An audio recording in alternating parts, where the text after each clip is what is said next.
When you think about culture and you think about behavior, you're really driving for an outcome.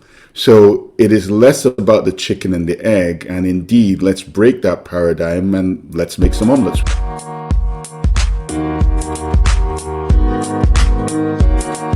Welcome to the Making of the SRE Omelette podcast, the show where we explore the positive business and client success outcome from site reliability engineering and hear from experts on how they influence the cultural and mindset shift that led to those results.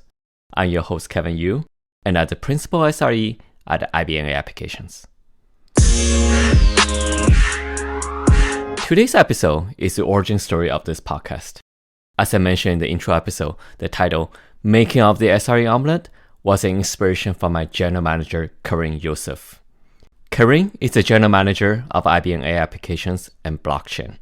For context, AI Applications is the backbone of essential business processes, be it for retail shopping, enterprise asset management, or ability to react to weather and environmental events. Chances are, when you buy that doorbuster on Cyber Monday and checking that store inventory for in-store pickup, those experiences are enabled and powered by Kareem and his team. Welcome to the show, Kareem. Thank you for having me. So, Kareem, let's start with the story behind the omelette. I remember it was a conversation we had around driving cultural and mindset shift. If we were to go back in time, I recall I asked you, how can we solve the problem that people don't have time to make things better when they're so busy with existing tasks and putting out fires? And I gave the analogy that it is a little like chicken or the egg, in that we know things will get easier if we put out automation to detect and mitigate issues. We will spend less time reacting to smoke and fire. But we simply don't have the time, hence a little like chicken or the egg. And you said, Kevin, culture is the outcome of what we do. In the context of the chicken or the egg, it is like an omelette. It was not only a clever capture, it really helped us to focus on driving the behavior to service the outcome we want to achieve with SRE. Can you give the audience here a little more context on that response? In many a way, it was almost about breaking the paradigm or shifting the perspective you had as you engaged in that question. And we talked about that analogy. I would love to say I was struck by a bolt of great inspiration at the time, but it really was simply informed by a basic perspective that said, look, everything we do is really about outcomes, right? And when you think about culture and you think about behavior, you're really driving for an outcome. So it is less about the chicken and the egg. And indeed, let's break that paradigm and let's make some omelets, which you can't make without breaking eggs. And if you step back, right, it means that when you think about those fires that you have to put out and the smoke and all the reacting, well, yet something's got to give. And driving towards an outcome you want allows you to prioritize in some ways or take into context what needs to give, ultimately to achieve, I guess I would say, a better day at the end, which was what was really shaping us all around the culture discussion. So that's kind of where it came from, as much a way to break the mental framework of the choices that you were having to face by picking another path. And by picking that other path, also fixating on what were we really trying to achieve, which, as we've discussed here, was the outcome of culture change. Thank you, Kareem, for the context behind the omelet analogy.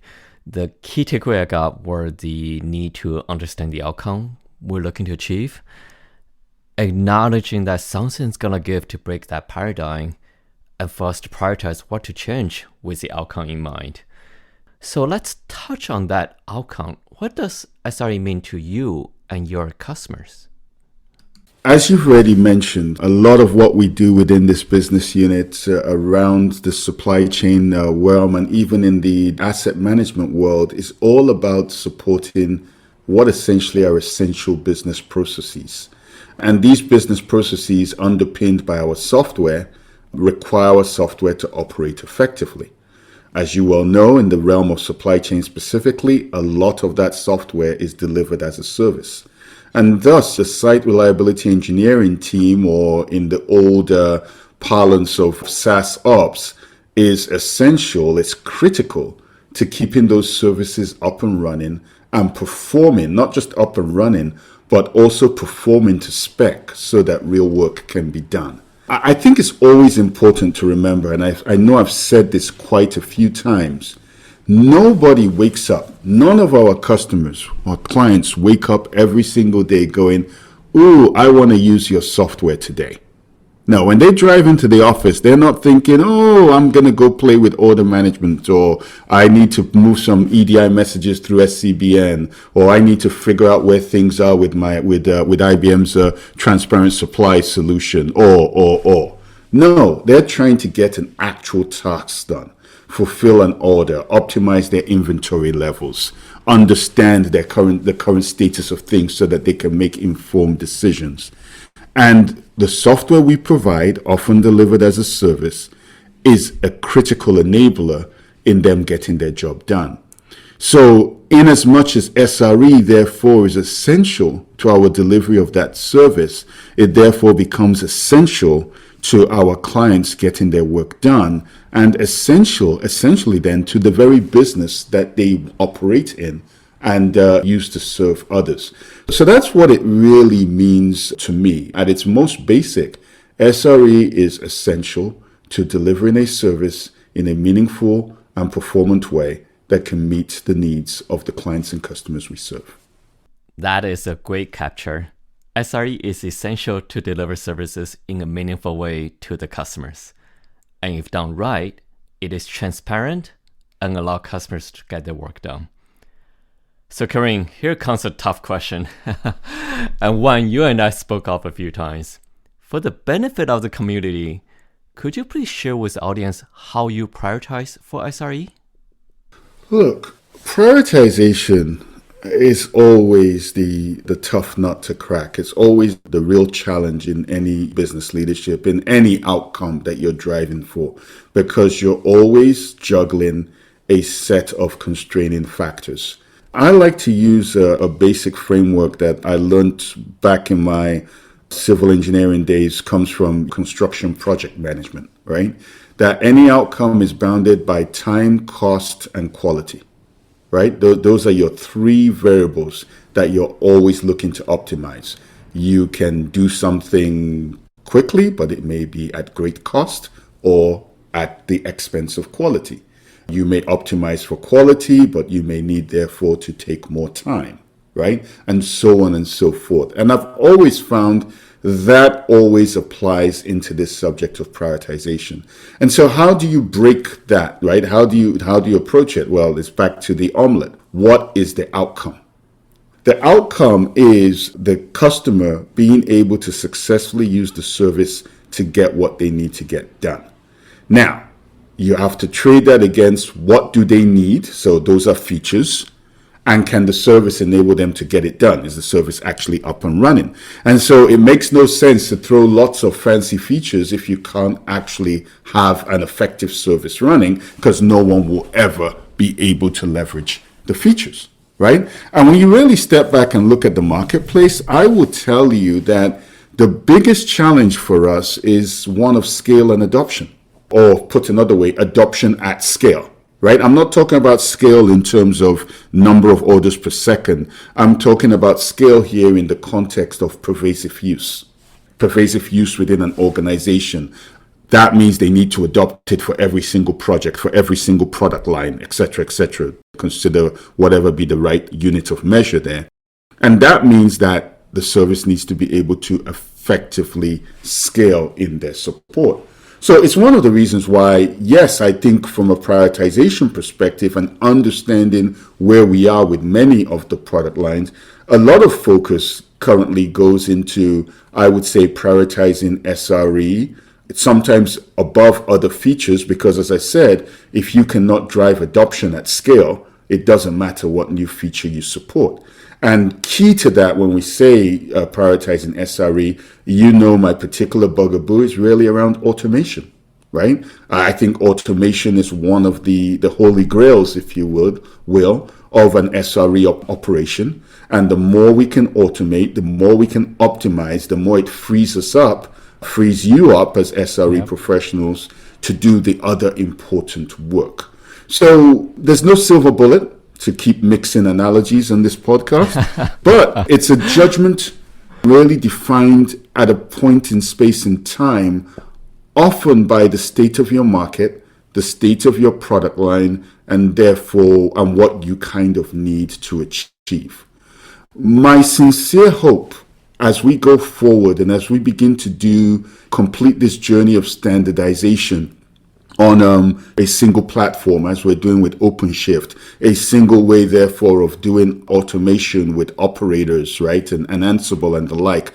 My hope is, as we build new products, it will no longer be this massive trade-off, because a lot of the SRE things we need are kind of like built in, if you know what I mean. They're just part of the DNA. Yep. Of course, you are going to automate this with operators. So, that's what you're going to do on day one. It's not a latter day retrofit. And a lot of these prioritization discussions are where we are modernizing and having to do these latter day retrofits. Time, cost, quality still very much applies here. Focusing on that outcome with customers' perspective, knowing features are useless if customers cannot use them meaningfully to get the work done. And Kareem, I'm glad you shared that there is light at the end of the tunnel, in that as we become better at it, meaning with more building capabilities, the trade-off becomes less massive.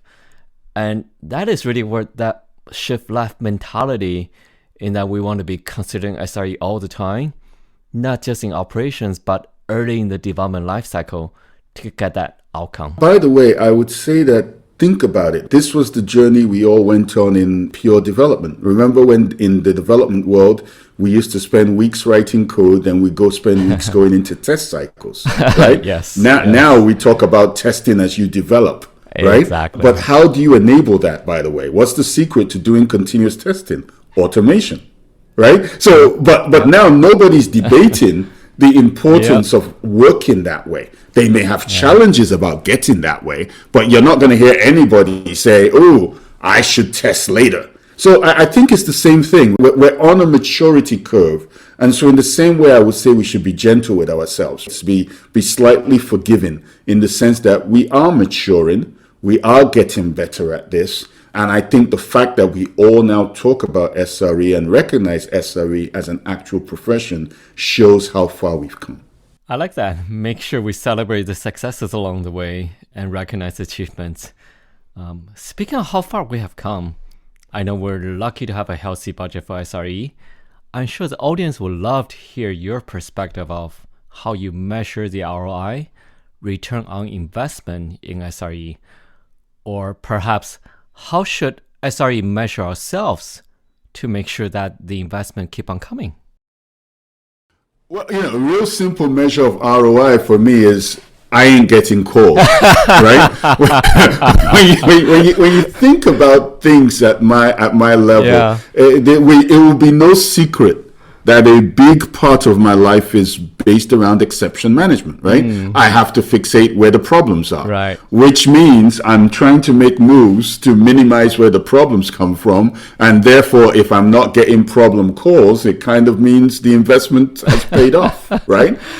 So look, think about, and Kevin, you've been around as long as I have, back to our early days of website commerce. Yes. Think about Black Friday as just a simple case in point. And think about how far we've come.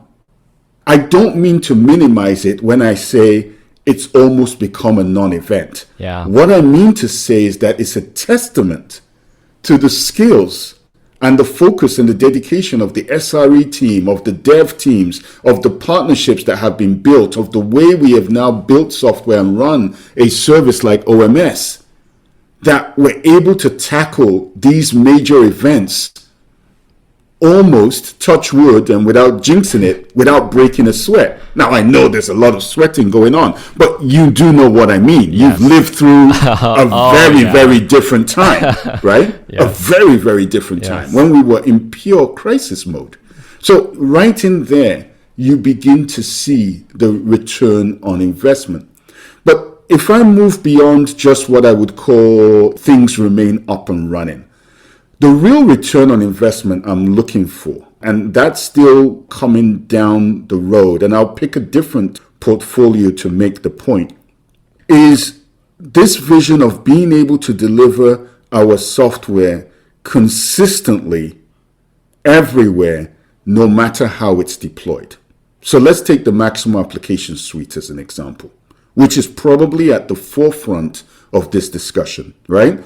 We've modernized it. We've put it on OpenShift. We run a managed service that SRE team is responsible for. Our customers wish to run their customer manage it themselves on other clouds. So we begin to talk about how are we enabling the right operators and automation to enable them to do that. We wish to deliver a service on other hyperscalers like AWS, right? In response to customer needs and stuff like that. That's what the SRE team is doing. If we can do all of that in a singular way, with a singular set of capabilities, we will know that we've arrived. Because in the past, each of those scenarios would have literally been a different code base, right? That's not the direction we're in. That's not where we're headed. That's not the work. It's the work that we're doing in SRE to support our running of the managed service or our supporting a multi-tenant service on AWS that inspires and drives the very same capabilities we put in our customers' hands who want to manage it themselves on one of these platforms. Rinse and repeat. That is a serious return on investment for me. That is a major, I would call it, delivery on the promise of kind of like build once, run everywhere. And that is something that I'm watching very closely because I know how we've done it in the past, and the efficiency, the economy of scale that the path we're on delivers for us as a business should not be underestimated at all.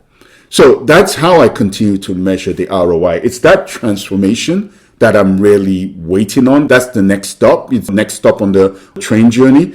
Keeping things up and running, less fires and all that. That's the meets min. That's the basics. Yeah. But truly transforming, therefore, how we can deliver and where we can deliver service and deliver our capabilities.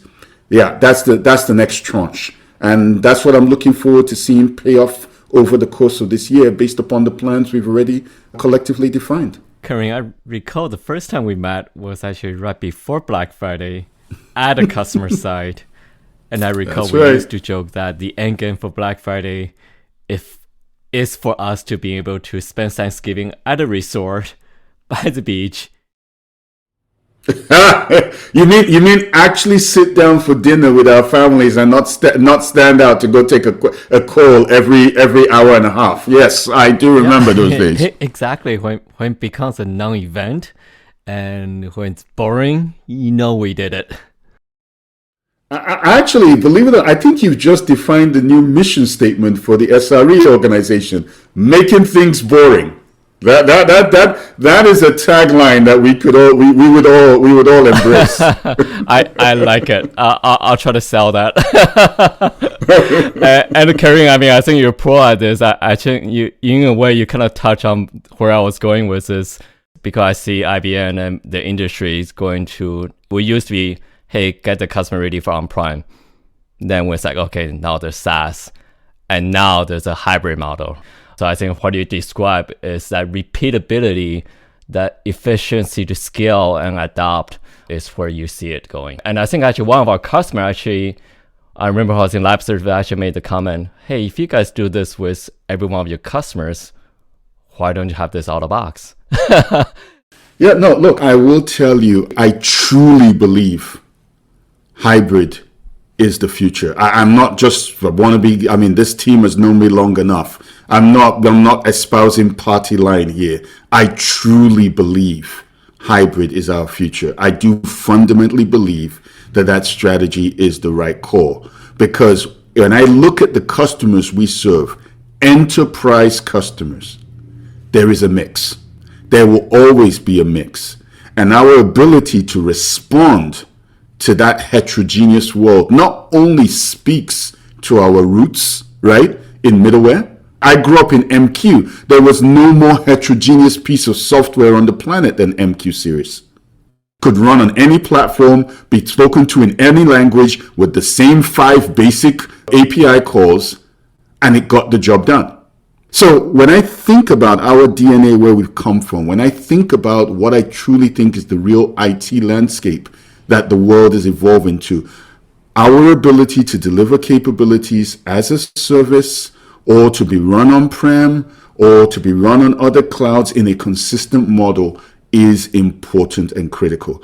And standardizing on a singular platform with which to do that, and driving a next level of application lifecycle management with what we can do with automation and operators and the like, and do that consistently, I think is key. Not every product will be delivered in every single form, right? Not all require it, but the fact that we can, and the fact that we will, and do it consistently for the right use cases, I think is tremendous. And then layering onto that, I talk about hybrid models, but I would be remiss not to add into that the thing that gives birth to us as an organization, which is AI. And let me tell you why that becomes even more critical and what I think it means for SRE. And I think, Kevin, you've heard me say this before. When I think about AI, I think about the enabling of intelligent decisions. That says the capabilities we build have to live in situ in the application logic itself, right? It's right there in the UI. It's there helping the user make a decision, whether it is alerting to areas of focus in terms of equipment, whether it is deciding where things should be shipped from in terms of fulfillment optimization. These things are living directly in the application logic flow, right? In the business process to enable key decisions to be made. The question no one is really fixated on, and to my mind, it becomes key to our differentiation, is what happens after all this logic is deployed. How is it going to be managed? How do you upgrade models in flight? I talk here about day 2 operations. Everyone is still fixated on how you deliver that first model or deliver that first capability. But when you're running this service and you want to begin to upgrade models and you want to factor in a new version of the model, how is that swap over going to occur? How are we going to manage that? How are we going to automate that? It's stuff we do today with application logic without thinking, but what happens when you want to introduce an AI model with new features? Right? This is now the realm of what the application becomes. These are the next set of challenges the SRE organization is going to be stepping up to. When the application you manage becomes heavily infused with AI, that's going to bring a whole nother set of considerations. Considerations I know that are on our minds, but not everybody's talking about. But what I believe we as IBM are extremely well positioned to tackle, because we actually think about this or think this way all the time. So that's where I kind of see things going. And we are well on our journey with all the exemplars and the petri dishes or the use cases to push us forward in becoming masters of this art. So that's where I think it's going to be. And that's where I think SRE is going to have to step up as well. And do all that seamlessly without interruption to how the customer does business on our platform. Indeed. Kareem, thank you so much for sharing that. In closing, I always go back to the inspiration of this podcast, which is, Kareem, what would be your ingredient and recipe for the SRE omelette? Look, we end it with a cooking show. The SRE omelette. Take 3 eggs, dash of salt and black pepper. I really think that when you think about our success, or success as an SRE organization, or success in building a world-class SRE function, the number one ingredient, the first egg, if you like, that we have to crack, it's got to be people. And it's got to be people and their skills, right? At the end of the day, look, we're a human-based organization. Everything we do is human capital, right? It's humans, it's us who bring our brains to work to generate this IP every day. And so I do think the recipe sits on the people. How do you attract people to this function? Well, first of all, you have to readily acknowledge, and I think we've done a really good job of that over the course of the last year. This is a profession. It's a critical skill that we're going to need ad infinitum and forever, right? It's not going away. So how do you better formalize a profession? How do you better formalize the skills that need to be built around that? How do you create the climate and environment in which people can thrive and do their best work? Right? These are all the elements and the ingredients of, to be honest with you, creating any exemplary functional organization. It's as true for a dev organization as it is for SRE, as it is for product management, as it is for marketing sales. I could go on and on and on. In the world in which we operate, it ultimately all begins with the people. And people, generally speaking, want to do meaningful work. And so I think in that recipe it is, and as you achieve here with your podcast, making sure we're reinforcing that notion of the meaningfulness and the importance of the work, creating pride in mastering our craft, right? In being an SRE professional, and therefore clearly understanding what that means and what growth in that context implies, on how those skills can be parlayed into other professional choices as people move on down the road in their careers, right? Many of us, I for one, have never stayed in just one job or one particular functional tier. I've done tech sales, development, product management, strategy, M&A. It's the nature of how I want it to be, and I've been able to parlay my skills and my domain knowledge into all of these things. As you well know, I managed the SaaS operations team once upon a time.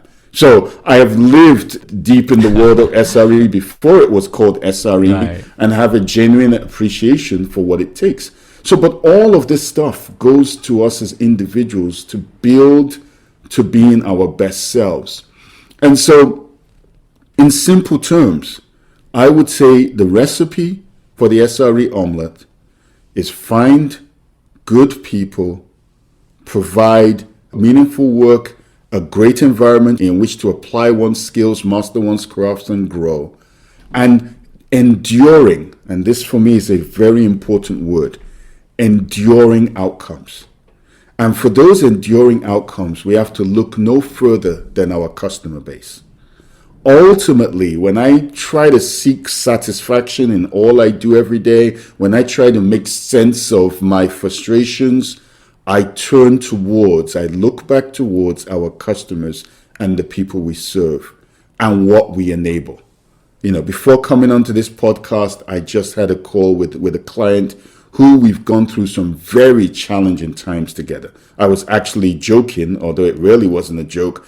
I'm on some level closer to them than I am to certain members of my family, at least if you judge closeness by the frequency of conversation, right? And how much we've had to speak and engage. But listening to them, listening to the work they're trying to do, what they're trying to create, and recognizing that is what we are enabling, always gives me a sense of enduring purpose, a sense of enduring pride. That speaks to the ultimate outcome. It speaks to why I joined IBM. It speaks to why I remain an IBMer, because I do fundamentally believe in my heart of hearts that what we do is essential and is meaningful to our customers. And so put that in your frying pan, flip it a couple of times, and hopefully you'll have a tasty omelette at the end of it. That is a fantastic capture, Kareem. And I would say that is one of the main reasons why our customers keep on coming back to us. It is because of that relationship and trust we have built. Indeed. So there you go, ladies and gentlemen. The SRE Omelette from Kareem Yusuf, General Manager of IBM AI Applications and Blockchain. Thank you so much, Kareem, for spending time with us and share your insights with the community. Well, thank you for having me. And as I always like to say, onwards. We got much more to be doing. Stay the course, stay focused, and let's just keep bringing value to the table. Thank you, Kareem. Looking forward to the future. And I'd like to thank you, ladies and gentlemen, for listening to the episode. This is Kevin Yu, Principal SRE at IBM AI Applications. See you again on an upcoming episode.